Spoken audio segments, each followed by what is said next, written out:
நேத்து மேட்ச் பாத்தீங்களா? பார்த்தோம். எங்க ஆளுங்க எப்படி ஆடுனாங்க பாத்தீங்களா? அதனால என்ன சன்னு கின்னு எல்லாத்தையும் வெளிய அனுப்புறோம் பாருங்க. எங்க டீம் தான் உள்ள வரும் பாருங்க. வெயிட் காட்டுவோம். இப்படிதான் போய் பேசிட்டு இருப்பான். கப்பு வாங்க மாட்டானுங்க, ஆனா வாங்குற மாதிரி கணக்கிட்டே இருப்பானுங்க. எனக்கு வேற டைம் ஆகுது, நான் வேற வீட்டுக்கு போகணும். அம்மா என்னப்பாச்சு? அம்மா நல்லா தான் இருந்தாங்க. அம்மா நல்லா தான் இருக்காங்க. சும்மா ஒரு ஜென்ரல் செக்கப் பிளட் டெஸ்ட்காக கூட்டு போறோம் ஹாஸ்பிட்டலுக்கு, வேற ஒண்ணும் இல்ல. ஐயோ ஹாஸ்பிடல்லாம் போவாதயா, பிளட் டெஸ்ட் டாக்டர் பீஸ்னு புடிங்கிடுவாங்க. எல்லா ஹாஸ்பிட்டலும் அப்படி பண்ண மாட்டாங்கப்பா. பேக்கேஜ்னா இப்படிதான் ஏமாத்துவாங்களாப்பா? முக்கியமான டெஸ்ட்லாம் எதுவுமே இருக்காது.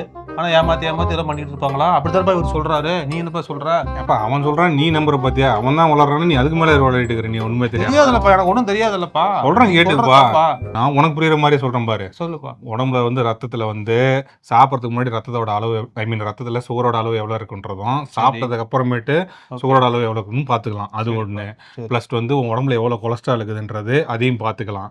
முக்கியமா ஒண்ணு, ஆவரேஜ் பிளட் சுகர் 3 மாசத்துக்கு ஒரு டைம் ரத்தத்தின் சுகரோட அளவு என்னன்றது அதுல வந்துரும். தைராய்டு இல்லாமையாப்பா? தைராய்டு வருது அதுல. மக்களுக்கு தேவையானது அனைத்தும் தைராய்டு எல்லாம் கேட்கறாங்க. தைராய்டு இருக்குது, அப்புறமேட்டு கால்சியம் டெஸ்ட் இருக்கு, அப்புறமேட்டு என்ன இருக்கு, இன்னும் வேற சீரம் கிரேட்டின் எல்லாம் இருக்குது அதுல. அப்புறம் யூரின் புரோட்டீன் கூட கொடுக்கலாம். உனக்கு யூரின்ல ஏதாவது தொந்தரவு இருந்தா கூட யூரின் டெஸ்ட்ல பாத்துக்கலாம். நம்ம அதிகமா போடுங்களா அதுல? ஏப்பா நான் வேணா இந்த டெஸ்ட் எல்லாம் சொல்றேன் நானு.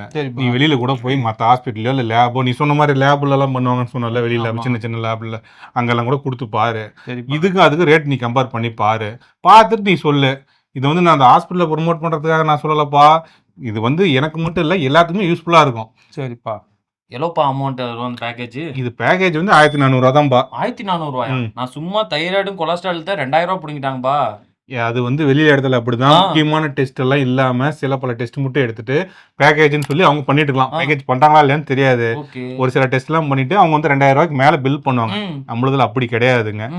முக்கியமான டெஸ்ட் என்னென்ன இருக்கோ ஒரு 5-6 டெஸ்ட் மட்டும் எடுத்து அதை ஹெல்த் கிளிக்னு சொல்லி நம்ம பண்ணிட்டு இருக்கோம். அது வந்து ஆக்சுவல் வேல்யூல இருந்து உங்களுக்கு டிஸ்கவுண்ட் போட்டு தான் கொடுத்துருக்கு. உங்களுக்கு டவுட்டா இருந்தா இந்த டெஸ்ட் எல்லாம் எடுத்துட்டு போயிட்டு நீங்க வெளி லேப்ல கொடுத்து பாருங்க, இல்ல வெளி ஹாஸ்பிட்டல் கூட செக் பண்ணி பாருங்க. ஷியூரா சொல்றேன், இதுல இருக்கிற டெஸ்ட் வேற எங்கேயுமே பண்ண மாட்டாங்க. அப்படி பண்ணாலும் இதோட ரேட் அதிகமாக தான் வரும். டெஸ்ட் எடுக்கிறோம், இங்கே டாக்டர் தான் பார்க்கணுமா இல்லை வெளியே தான் போய் பார்க்கணுமா, இல்லை இங்கே தான் பார்க்க சொல்லுவீங்களா, இங்கே பார்த்தா தான் கரெக்டாக இருக்குன்னு சொல்லுவீங்களா? அந்த மாதிரிலாம் சொல்கிறாங்கப்பா. எதுவும் தெரிய மாட்டேங்குது. அதையும் கொஞ்சம் கிளியர் பண்ணிட்டீங்கன்னா. இப்படி தான் நிறைய பேர் வந்து நினைச்சிட்டு இருக்கிறீங்க. இங்கே பண்ணால் இங்கே தான் பார்க்கணும், இங்கே பாருங்கன்னு உங்களை யாரும் கம்பல் பண்ண சொல்லலைங்க. சரி, இங்கே பாருங்க, இங்கே பேக்கேஜ் இருக்குது, பிளட் டெஸ்ட் இருக்குது, நீங்கள் டாக்டர் சஜஸ்ட் பண்ணுறதா பண்ணிக்கலாம், இங்கேயே பார்த்துக்கலாம். அப்படி இல்லை நான் உங்களுக்கு இதில் நான் வெளியில போய் பார்த்தேன்னா தாராளமாக நீங்கள் டெஸ்ட் பண்ணிட்டு ரிப்போர்ட் எடுத்துகிட்டு போகலாம். அதுக்கு நாங்கள் வந்து இங்கே பண்ணால் இங்கே தான் பார்க்கணும்னா நாங்கள் சொல்ல மாட்டோம். ரிப்போர்ட் வாங்கிட்டு தாராளமாக நீங்கள் வெளியே கூட போய் கன்சல்ட் பண்ணிக்கிங்க. நீங்கள் அது உங்களோட விருப்பம், அவங்களோட ஒருத்தரோட விருப்பம். இங்கே வந்து மக்களுக்கு வந்து யூஸ்ஃபுல்லாக இருக்குன்றது தான் பேக்கேஜ் கிரியேட் பண்ணியிருக்கு. சரிப்பா. இது வந்து வேல்யூ வந்து கம்மி தான், அதை யூஸ் பண்ணிக்கலாம் எல்லாருமே. கண்டிப்பாக. நீ கண்டிப்பாக உனக்கு தெரிஞ்சவங்க நீ ஒரு டைம் வந்து பாரு, பிளட் டெஸ்ட் எடுத்து பாரு, இந்த ரிப்போர்ட்டும் நீ வெளியில கூட எடுத்து பாரு. நல்லா புரியுது. பரவாயில்ல, கிளியரா சொல்லிட்டீங்க. இனிமேட்டு இங்கே வந்து டெஸ்ட் எடுத்துக்கிறேன்பா.